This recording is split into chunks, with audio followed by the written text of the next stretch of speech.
तो फ्रेंड्स देखो खूब शीघ्र आपण मानक ओडिशा पुलिस रो विभिन्न प्रकार पदवी देखा मिल जहाँकि आपण मैंने फ्री रे मागणार आवेदन करेंगे। आम ओडिशार झील एवं पुओ उभय मैंने आवेदन करेंगे।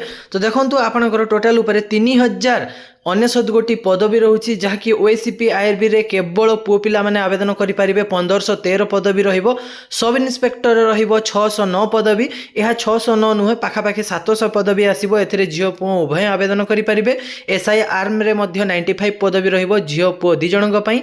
पीएमटी ड्राइवर जहाँकि आपणकर ओडिशा पुलिस कनेस्टेबल एवं ओएसीपी आईआरबी रो वैकेंसी आसीबो जहाँकि 405 पदवी केवल पुओ पिला मानकर। तापर जूनियर क्लर्क रो गोटे पदवी रहिबो जहाँकि 177 टा। तापर कनेस्टेबल कम्युनिकेशन जहाँकि आपणकर +2 साइंस पिला मानक पई रहिबो उभय पुओ एवं झियो मानक पई। तो भल भाबरे प्रिपरेशन करंतु। All the best. आपण मानकु खूब शीघ्र 3099 गोटी पदवी देखा पई मिलिबो। तो फ्रेंड्स देखंतु खूब शीघ्र आपण